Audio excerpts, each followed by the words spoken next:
Police, engineer, doctor, army क्या बनना है?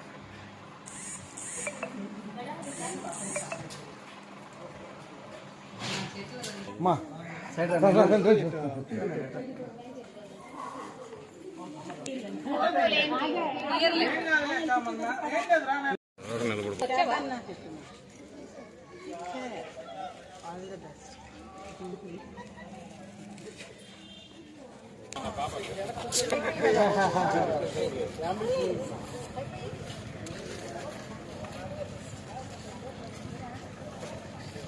ఎంతమంది రాలేదు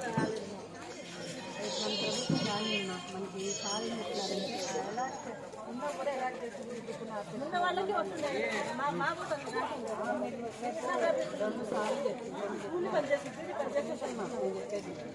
ఆల్రెడీ రాలేదంటే సారీ చెప్పినారంటే అందరూ అప్లై చేసుకోవాలి కాబట్టి మీరు అందరూ అప్లై చేసుకోవాలి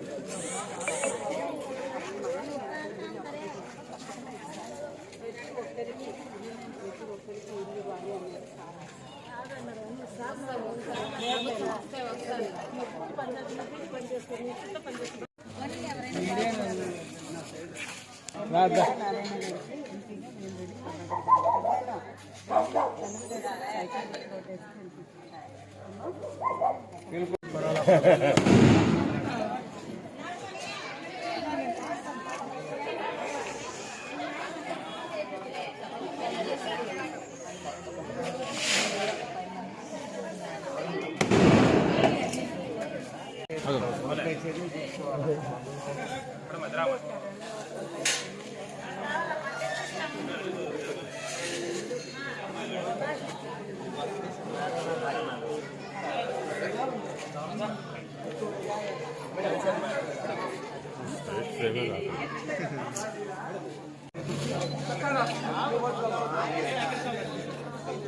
అందరికీ నమస్కారం అండి.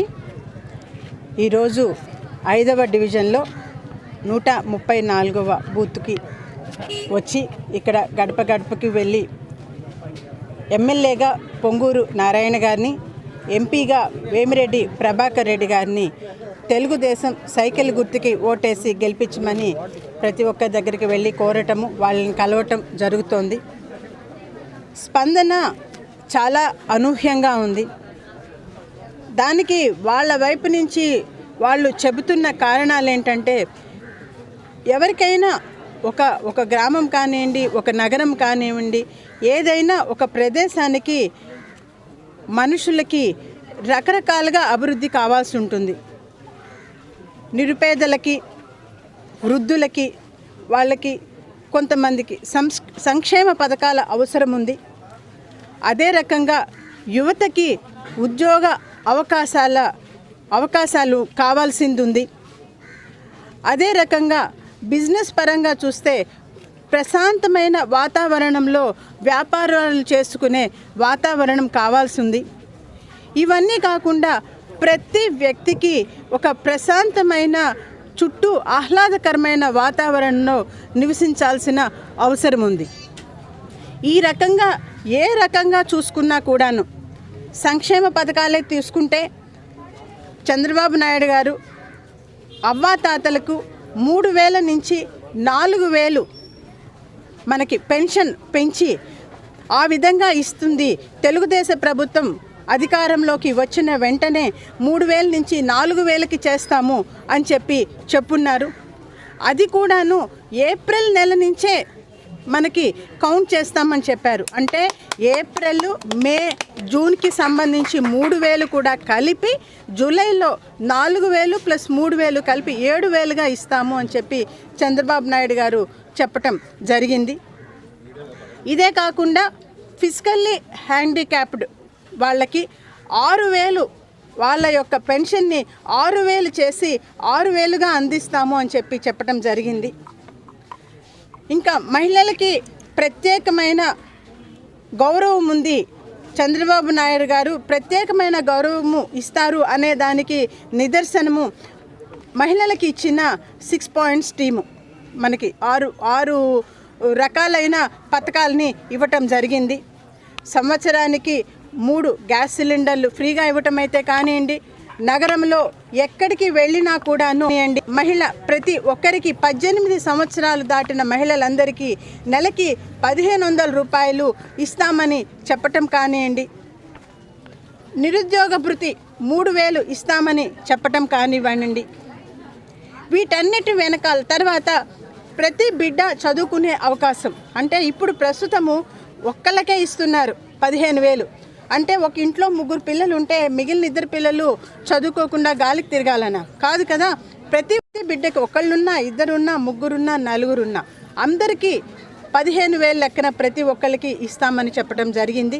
అంటే ఒకళ్ళుంటే 15,000, 2 ఉంటే 30,000, 3 ఉంటే 45,000, 4 ఉంటే 60,000 ఇవ్వటం జరుగుతుంది అని చెప్పి చంద్రబాబు నాయుడు గారు హామీ ఇవ్వటం జరిగింది. ఈ రకంగా మహిళల యొక్క వారి అవసరాలను దృష్టిలో పెట్టుకొని వాటి అన్నిటినీ గుర్తించి వాటికి హామీ ఇవ్వటం జరిగింది.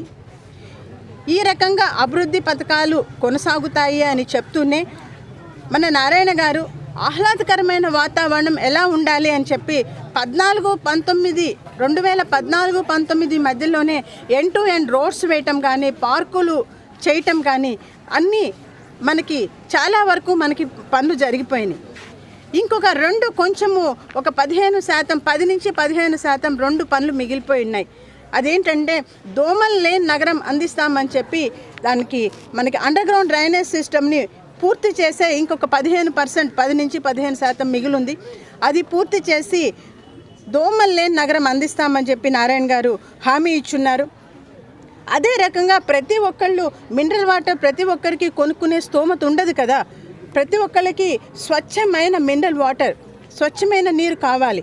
దాన్ని దృష్టిలో పెట్టుకొని ఇంటింటికి మినరల్ వాటర్ సప్లై వస్తుంది. సంగం బ్యారేజ్ నుంచి ఆల్మోస్ట్ కనెక్షన్స్ అన్నీ పూర్తయినాయి. ఇంకా 10-15% మాత్రమే పెండింగ్ ఉంది. వాటన్నిటిని పూర్తి చేసి ఖచ్చితంగా నెల్లూరుకి ప్రతి ఒక్కరికి mineral water supply blue pipe line ద్వారా వస్తుంది అని హామీ ఇచ్చున్నారు. ఈ రకమైన ఒక ఆహ్లాదకర వాతావరణాన్ని కల్పిస్తామని, ఇంకా మిగిలిన పార్కులు ఏవైతే ఉన్నాయో అవన్నీ కూడా డెవలప్ చేస్తామని, ఇప్పుడు ఆల్రెడీ ఎస్టాబ్లిష్ అయిన పార్కుల్లో మెయింటెనెన్స్ లేనివన్నీ కూడాను వాటన్నిటిని అప్డేటెడ్గా చేస్తామని చెప్పి హామీ ఇవ్వటం జరిగింది. ఇదే రకంగా వ్యాపారస్తులు వారి యొక్క వ్యాపారాలని ఎటువంటి గొడవలు, ఇబ్బందులు లేకుండా ప్రశాంతమైన వాతావరణంలో చేసుకునేలాగా వాటిని క్రియేట్ చేస్తామని చెప్పడం జరిగింది. సో ఈ రకంగా మన తెలుగుదేశం ప్రభుత్వం కనుక వస్తే ఇటు సంక్షేమ పథకాలు కంటిన్యూ అవుతాయి, ఇంకా మంచిగా జరుగుతాయి. అదే రకంగా యువత వస్తాయి అని చెప్పి మన చంద్రబాబు నాయుడు గారు హామీ ఇవ్వటం జరిగింది. ఇటు యువతకి అవకాశాలు ఉంటాయి, అటు సంక్షేమ పథకాలు ఉంటాయి, ప్లస్ మనకి నెల్లూరుని స్మార్ట్ సిటీగా అందిస్తాము. స్టేట్ గవర్నమెంట్ నుంచి ఫండ్స్ నిధులను తీసుకొని వచ్చి మన నారాయణ గారు ఎమ్మెల్యేగా, అదే రకంగా సెంట్రల్ నుంచి ఫండ్స్ని తీసుకొని వచ్చి ఎంపీగా వేమిరెడ్డి ప్రభాకర్ రెడ్డి గారు వారి యొక్క శాయశక్తులా కృషి చేస్తామని చెప్పి హామీ ఇవ్వటం జరిగింది. ఈ రకంగా ప్రతి ఒక్కటి అంటే రకరకాల వ్యవస్థల్లో ఉన్న వారికి, అంటే ఇటు బిజినెస్ పర్సన్స్ కానివ్వండి, చాలా మధ్యతరగతి వాళ్ళకి కానివ్వండి, లేకుండా ఉంటే చాలా తక్కువ పేదరికంలో ఉన్న వాళ్ళకి కానీ ప్రతి ఒక్కరికి అందరికీ మేలు జరిగేలాగా తెలుగుదేశం గవర్నమెంట్ ఉండబోతోంది. ఇది ప్రతి ఒక్కళ్ళు మేము వెళ్ళిన వెంటనే ప్రజలు మాకు ఎక్స్ప్లెయిన్ చేస్తున్నారు, లేదమ్మా మాకు ఇవన్నీ ఖచ్చితంగా అర్థమైనాయి. నారాయణ గారు పని చేసే వ్యక్తి 100% నమ్మకం ఉంది కాబట్టి మేము తెలుగుదేశాన్నే గెలిపించుకుంటాము, సైకిల్ గుర్తుకే ఓటేస్తాము, ఎమ్మెల్యేగా నారాయణ గారినే మా కోసం ఎమ్మెల్యేగా గెలిపించుకుంటాము, వేమిరెడ్డి ప్రభాకర్ రెడ్డి గారినే మా కోసం మేము ఎంపీగా గెలిపించుకుంటామని వాళ్ళు చాలా ఖచ్చితమైన స్వరంతో చెప్పడం జరుగుతోంది. ఇటువంటి నమ్మకాన్ని వాళ్ళ మనసులో ఉంచుకొని ఆశీర్వదిస్తున్న ప్రజలందరికీ నా కృతజ్ఞతాభి వందనాలు. తర్వాత ఏవైతే స్కీములు ఇవన్నీ తెలుగుదేశం పార్టీలో మన పై నుండి నాయకత్వం నుంచి వస్తున్న సమాచారాన్ని ప్రజలందరి దగ్గరికి తీసుకువెళ్ళటంలో ప్రత్యేకమైన పాత్రని పోషిస్తున్న ప్రతి కార్యకర్తకి, మహిళా టీంకి, ఎన్ టీంకి, యూత్ టీంకి, తర్వాత బూత్ కన్వేయర్లకి, బిఎల్ఎస్కి, ప్రతి ఒక్కరికి